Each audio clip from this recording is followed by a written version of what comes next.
Good afternoon, everybody. My name is Mr. Oski, and I'm the Library Media Instructional Technology Specialist in the West De Pere School District. We have our final book talk on air for this school year today, and it is a very special book talk on air because we have a real live author joining us, Gayle Rosengren. So, Mrs. Rosengren, you can wave and say hello. Hi. Nice to see everybody, sort of. Seeing us virtually, right? Right? There. Yeah. We're very excited to have you join us today. And we also have some classrooms around the district that are joining us. We have Mr. Jancard and Ms. Saha's class over at Hemlock Creek Elementary. So everybody there can wave and say hello. Hello. We have Ms. Fisher's class at Hemlock Creek Elementary. You guys can say hi. Hi! And we have Riswick's class over at Westwood Elementary, so you guys can wave and say hello today, too. Hi! All right, so this is pretty exciting. We just got about 700 books at both schools within the last couple of weeks with our new order. And one of the books that we ordered is a book called What the Moon Said by Gayle Rosengren.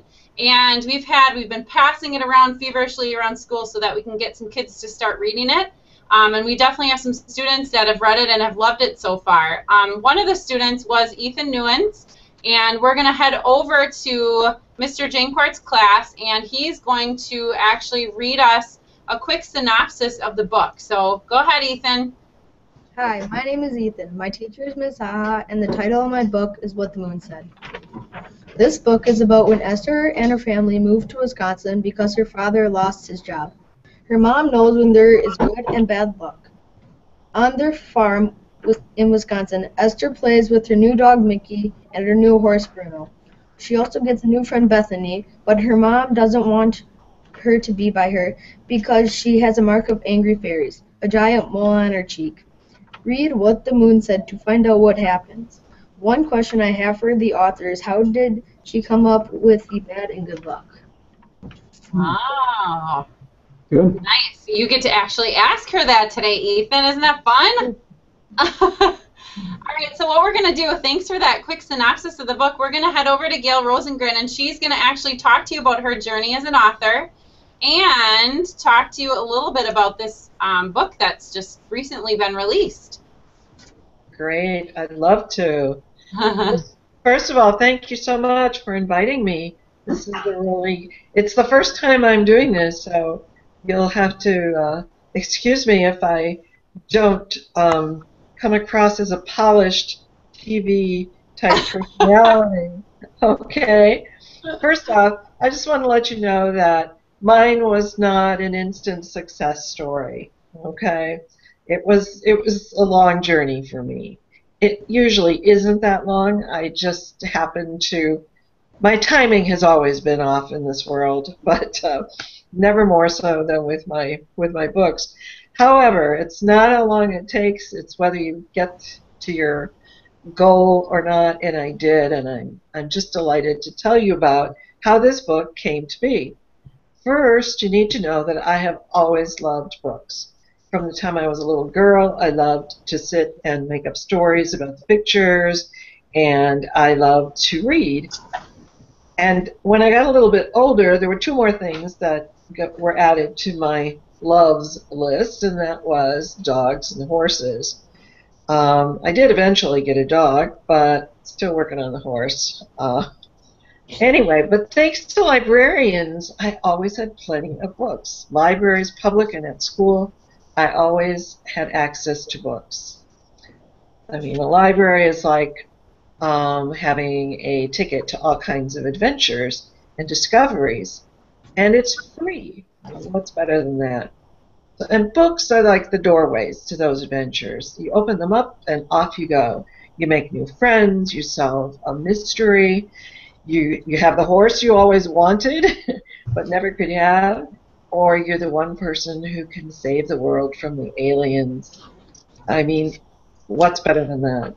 So I decided at age 9 that I was going to be a writer, but I had no idea how, because in those days there weren't any school visits, especially not like this, but we didn't meet authors. They didn't come to our school. So how could ordinary me ever become one of these, what I thought of as almost gods, you know, up in the clouds? They're so special. They're superstars. How could I be one of those? And it wasn't until I went to college and met a real author that I learned what I needed to do. And I found out that you need to take classes, and you have to keep reading all the time, because reading, you're learning how to write without even realizing it. And then you just need to practice. Practice just like you would for anything else, like a sports team or any kind of, if you wanted to learn how to cook or if you wanted to learn how to draw, anything you want to do well at, you need to practice. So you should have a journal if you're interested in being a writer, because you can jot down all kinds of thoughts in that journal. Are we still connected? Yep, we're good. Oh, okay. I saw a little sign that I wasn't. Yep, I just muted some of the classrooms so we'd cut out the feedback a little bit. Okay, sorry. Okay, so anyway, I want to tell you a little bit just very quickly about how publishing works, okay? First you write your story, okay? And then you show it to other people and you get their feedback and they tell you, gee, I really like this, but I think you could make this part better, or I didn't really understand this. So then you'll go back and you keep working at it until it's so smooth and it's as perfect as you can possibly make it, and then you send it to a publisher. Well, the person at the publishing house that you start with is the editor. She's the person, usually it is a she in children's publishing, she's the person who, she gets like hundreds of manuscripts in a week, and she can only publish about 6 or 8 in a year. So right away you know it's very competitive. And then she goes on and sends it to an acquisitions committee, and they decide if it's actually going to prove profitable enough from a business point of view to send it on to publishing. So, okay, several times I got books as far as the acquisitions committee, but they didn't get further. And that was always very, very disappointing. Sometimes, as years passed, I even thought about giving up, quitting. But I loved writing so much, and I still wanted so much to be a children's author that I couldn't. Then one of my manuscripts made it past an editor who loved it and sent it to yet another acquisitions committee. Now this was a story I've been working on for a long time, and it was really special to me because it was inspired by some of the events in my mother's childhood. So I named the main character after her, gave her the name Esther, and I titled that book Esther's Wish. And every story pretty much starts with the author asking themselves, what if? And in this case, I asked myself, what if a girl had to move to a farm from the city and go to this old farm that has no electricity and no plumbing when her father lost his job? Now that's just the first what if. As a writer, you need to ask lots of what ifs. You need to try out lots of ideas. And some of the other ones that I asked myself was, what if Esther didn't think her mother loved her because she never told her that? She never hugged her, she never kissed her, she never said, I love you. So, what if Esther's mother was also very superstitious? I mean, really superstitious. Does everybody know what superstitious means? Do you know what that word means? I know I have them muted right now. Do you want to explain what superstition is? Superstitious is like when you're thinking in terms of good luck and bad luck. And in this case, some people who are very superstitious, like her mother, believed that certain things we do can cause bad luck. Like, for instance, have any of you heard about if you break a mirror, then that's bad luck? Supposedly 7 years of it. Yeah. Or if you step on a crack, break your mother's back. what's some other common ones? Don't walk under a ladder. A black cat crosses in front of you, that's bad luck. If you find a four-leaf clover, then that's good luck. Mm-hmm. And there are other things that are good luck. So good luck and bad luck. Yeah, I that's what superstitions are about. Perfect. And Esther's mother just had what Esther considered a gift for being able to read all kinds of signs, like the position of the moon or whatever, the shape of the moon, in terms of whether that was an indication of good luck or bad luck. So, so I'm asking, what if Esther needs glasses? She can't see the blackboard, but they don't have enough money for them.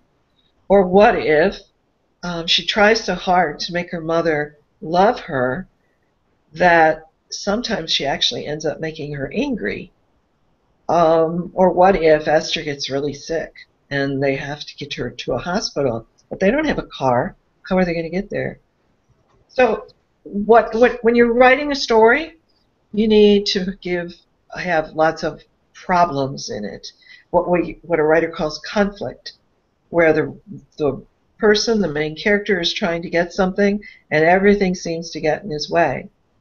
Well, I gave Esther, poor Esther, lots and lots of problems in this book. But when I finished it and I revised it and I sent it to that editor and she sent it to the acquisitions committee, this time they wanted my book. And so all the work I'd done had been worth it. I was so, so excited, so overwhelmed, because I had made my dream come true. And it took a lot longer than I ever thought it would, but it happened. And I'm just so very, very happy to be with you today.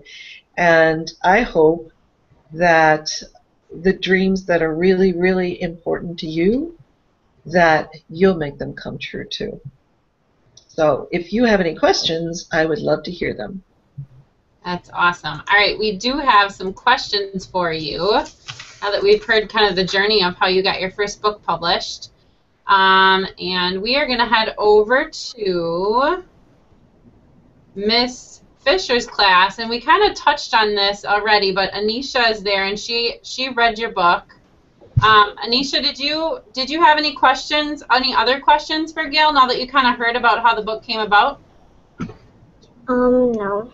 Nope. Do you want to share what your question was that she already answered? How did you come up with the idea for the book? Yeah. Okay. It was from stories that I had heard my mother tell. She told them to me, like the blackboard story, where she couldn't see because she didn't have glasses, and a few of the other incidents in the story. The rest are pretty much made up, but the character is very much my mother, and you know, she was very sweet. And there was something I was going to add to that. Oh, photographs, old photographs that my mother had and kept. Those were also really helpful in inspiring me to write this particular story. Awesome. Let's head over to Mr. Jancard's class. Isaiah had a question for you. Okay. What is the hardest thing about starting to write a book, such as ideas, writing it, all the characters? The hardest part for me is usually coming up with an idea that I think is going to have enough meat and heart in it to make a good novel. You know, I get ideas, I'll ask what if once or twice, but sometimes there's just not enough. There's not enough there, or it has to be a story I really care about too.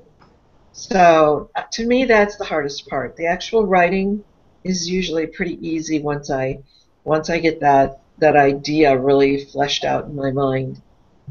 Would anybody else agree with that? That getting started with writing is sometimes the hardest part.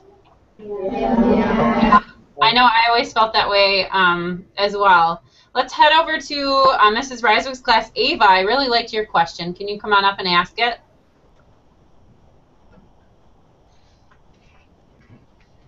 What inspired you? What inspired you to write? What inspired you to write? Okay, to write anything. Okay. I loved books so much when I was a girl, and I pretty much lived in books for a lot of my free time. And those books made such a difference in my life. They really helped shape who I was, I think, and they introduced me to people who were different than the people I knew. They took me to places that I had never been, and it was just so amazing that a lot of times I didn't want to close that book at the end. I wished I could live in it, you know? So I felt like writers were like magicians almost, you know, and I just wanted to do that, to create that kind of a magical world for other kids. And I just decided then that that was what I wanted to do. I didn't know how I was going to do it, but I knew that's what I wanted to do, because those books touched me very deeply. All right, let's head over to Mr. Jancard's classroom. Ivy from Mrs. Saha's class, she did touch on this a little bit, but maybe there are other people that she can add in. Go ahead and ask your question. Do you use people you know in real life to make up your characters in your books? Not actual people. Even Esther isn't totally my mother. She's kind of a blend of my mother and me. But Ma, the mother, is really very much like my grandmother. But that was a special story. Most books, I might think of a character like my brother or a friend, and I may think of that person at the beginning, but as I start to write, they take on a life of their own. It's like the character I was thinking of. It's there at the core, but I've now created a different version of them. I have a question from Mrs. Hawkinson's class. How long did it take you to complete the writing process for the book What the Moon Said? A lot of times our kiddos get really sick of writing after a couple days and they don't want to write anymore. How long did it take you from start to getting it published before you were done? Well, in my case, there was a long lag between the finishing of the story and it getting accepted. So let me tell you how long it took to actually write it, and then I'll tell you how long it took before it was published, okay? It probably took me about 6 months to get the first really solid, smooth draft, where I'd gotten some critique back and had written more. And then later I met an editor years later who looked at it, and she suggested that the superstitions in the story could be kind of put in more importantly. They could be made more of and make the story more exciting, which I did that then, which was another month or two of work. And so we'll say probably somewhere, let's say 9 months to do it for the actual, just the writing time and rewriting and revising of this book.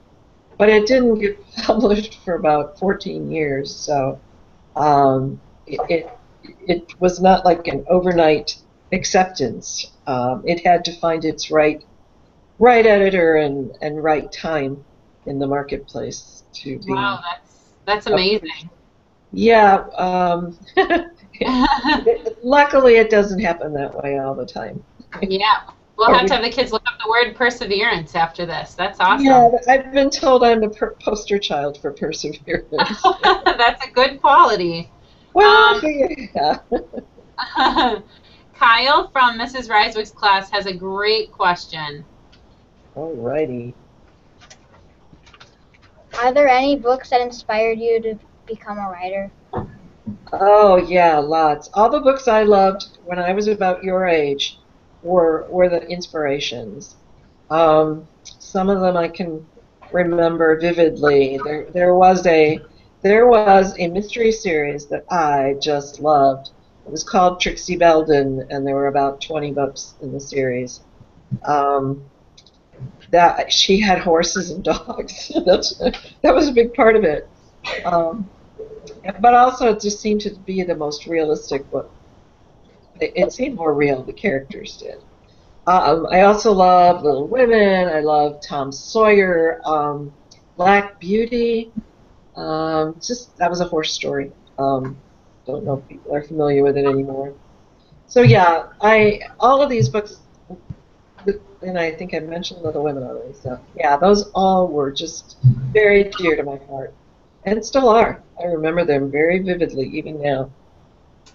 All right, I think we have time for one more question from Mrs. Riswick's class. Carly is going to ask on behalf of Miss Hawkinson's class. Do you have that question ready, Carly, or do you need me to do it?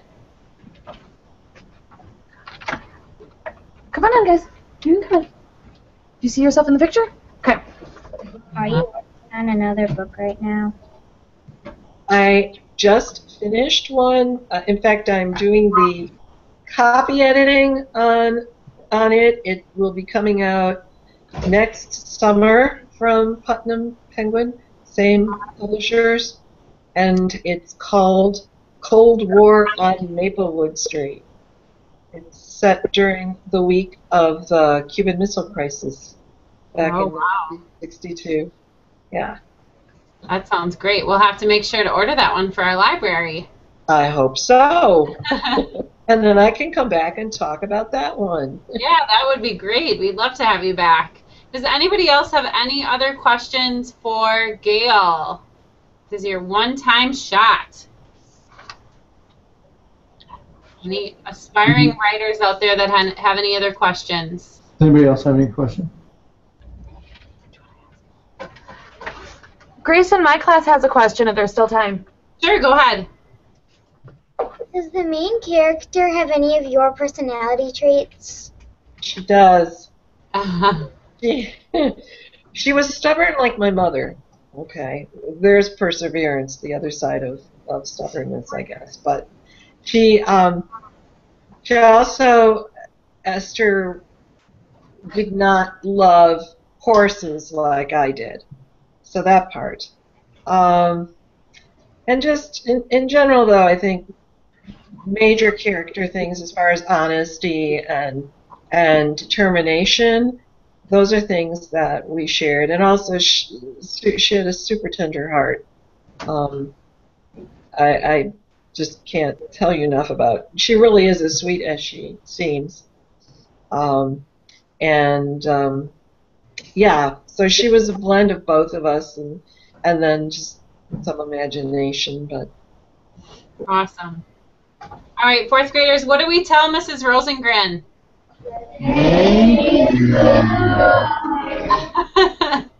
Thank you so much for joining us. Oh, thank you for having me. They were great listeners, great audience. Yes, we were. We have some pretty great kids in West Appear. And fourth graders, I know we're done with book checkouts for the rest of this year because it's almost summer vacation. But Mrs. Rosengren actually sent out some autographed labels as well. So if you buy the book over the summer, you can have one of her autographed labels, so you can have her autograph right inside your book as well. So thank you so much for joining us, and thanks to all the other classes that tuned in to learn about the book, What the Moon Says. Have a great day, everybody. Thank you. Bye-bye. Bye. Bye.